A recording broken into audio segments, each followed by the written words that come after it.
Samedi 7 septembre 2024. C'est le grand jour. Le jour du rendez-vous pour rappeler aux princes qui nous gouvernent que c'est eux qui nous doivent des comptes et que leur mauvaise foi nous est insupportable. Alors, Radio Chez Moi est allé glaner dans le grand défilé niçois des impressions. Pourquoi ils et elles étaient là ? Quelles étaient leurs motivations ?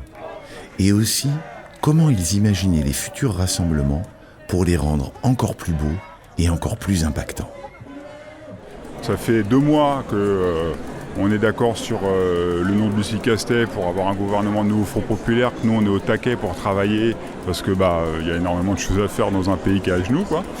Et ça fait 2 mois qu'ils tournent autour du pot, qui nous proposent des noms de droite. Donc déjà cette manifestation elle était importante pour dire que ça commençait à bien faire et que même s'il n'y a pas eu effectivement une majorité nette qui s'est dégagée, ça n'empêche pas que la formation politique que j'ai représentée aux dernières élections est arrivée en tête. Et quand une formation arrive en tête, c'est elle qui doit tenter sa chance. On cherche des volontaires pour faire sauter Macron. On compte jusqu'à 1, 2, 3 on l'envoie, il redescend, on le renvoie. Ok. Vous êtes prêts? Oui. À la 1, à la 2, à la 3. Allez. Alors il y a un peu de vent. Alors moi je suis là parce que je trouve que dans la vie du citoyen, c'est important de se manifester par les urnes, notamment, parce que ça c'est quand même le meilleur moyen. Mais parfois, même quand on se manifeste par les urnes, manifestement le message il est un petit peu brouillé. Donc du coup, qu'est-ce qu'on fait ? On va manifester dans la rue pour dire que voilà, manifestement n'a pas été bien compris. Donc là, je trouve que le message envoyé, déjà cette longue attente. Bon, déjà la dissolution. Alors moi j'ai fait un petit slogan parce que je suis prof. Alors c'est un petit hommage à la chimie.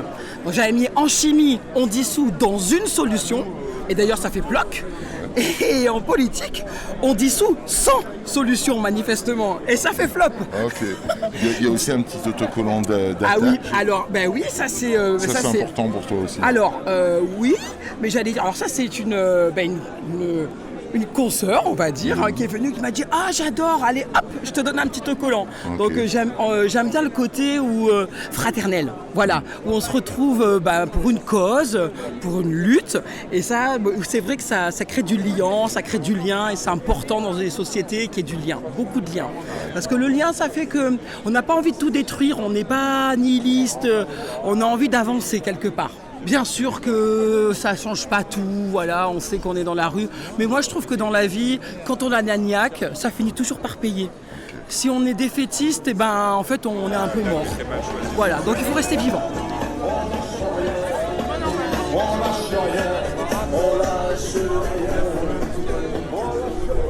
Notre vote a été piétiné. Et je ressens en moi une telle colère que c'était pour moi important de venir me calmer en marchant pour être pacifique mais en même temps pour être mobilisée. Donc venir en manif, ça te permet aussi de canaliser ta colère. Oui, tout à fait. Et puis de me regrouper, de faire corps avec tous les gens qui, comme moi, ressentent que c'est très précieux d'exprimer ses opinions.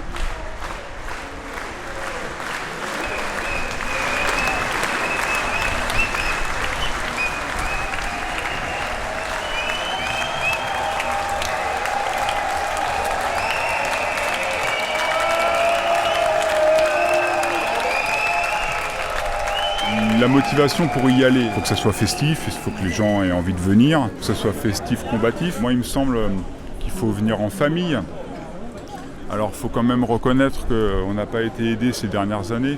À Nice, c'est relativement cool, mais à Paris et dans pas mal d'autres endroits, le pouvoir a quand même fait en sorte que les manifs soient tendus.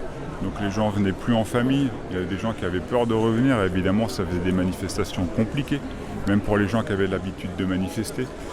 Donc en fait, il faut que, pour moi, une manif, il faut qu'on pose un cadre pour qu'elle soit le plus le plus ouverte possible pour qu'il y ait de plus en plus de gens qui viennent. Il faut réfléchir autour de l'animation. Je pense qu'on ne va pas réinventer l'eau chaude, mais par contre, il ne faut pas se priver de venir, de chanter, de faire de la musique, de provoquer de l'émulation et de la communion en fait. Les gens, ça parle au cœur, ça parle aux tripes, et puis du coup on y va et ça donne une force quoi. Donc c'est ça qu'il faut trouver. Je n'ai pas de solution toute faite.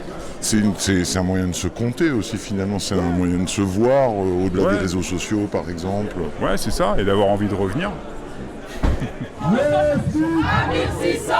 Le SPIC à 1600.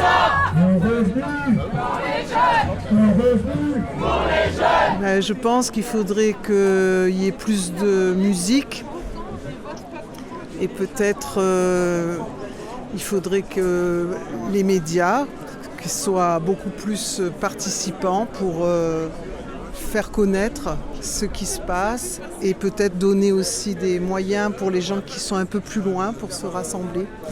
Voilà, moi je me suis levée à 7h pour être ici à 10h. D'accord, tu viens d'où ? Je viens du Haut-Pays. La retraite à 60 ans. La retraite à 60 ans. Et les prix on les bloque. Et les prix on les bloque. Alors moi, c'est vrai que j'adore tout ce qui est expression artistique. Donc déjà, développer les pancartes, moi je trouve ça magnifique, toutes ces pancartes, j'adore. J'adore le dessin, les bonnes idées, le côté un peu, incisif. Voilà, et après, bien sûr, les chants. Les chansons, mais ça c'est extraordinaire. Donc moi c'est musique, dessin, je trouve que ça embellit la vie. Voilà. Et donc les manifs. Moi je parle en tant que membre de l'association France-Palestine Solidarité et je peux m'exprimer aussi au nom du collectif pour une paix juste et durable, collectif 06, entre Palestiniens et Israéliens. On en a parlé il y a 2 secondes. Ouais, on s'est dit ce serait cool de faire de la musique pendant les manifs. C'est ça, exactement. Et toi, t'as déjà des idées en plus. Ouais, on aurait pu faire de la musique engagée, genre HK et les Saltimbanques, des choses comme ça, voilà. Okay. Donc oui, on se disait que c'était un peu calme, dans le sens où les gens discutent les uns avec les autres.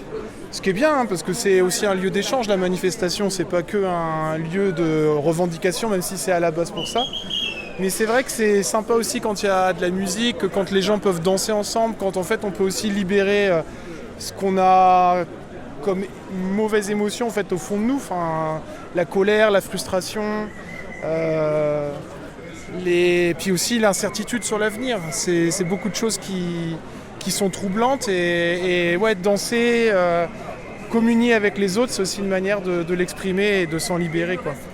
J'ai amené le ukulélé parce que ça n'a rien à voir avec la manif. En vrai, on est dans une troupe de théâtre tous les deux, okay. Et on va avoir un petit interlude musical à un moment donné dans la pièce. Et du coup, moi je sais pas jouer du ukulélé, je fais que de la guitare. Et du coup, il faut que je travaille. Donc dès que je sais que je vais le croiser, je prends mon ukulélé avec moi au cas où il y a moyen, tu vois. Voilà. Mais en vrai, l'utiliser pour une manif, je pense que ça peut être cool. Mais là, je suis en phase d'apprentissage, donc je suis un peu timide.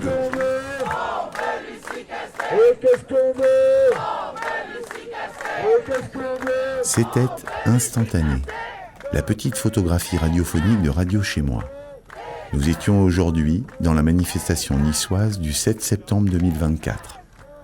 Grand merci à Olivier, à Isabelle, à Jean-Mathieu, à Johan et à une autre Isabelle pour leur gentillesse et leur sourire. Merci aussi à tous et toutes les autres d'avoir simplement été là.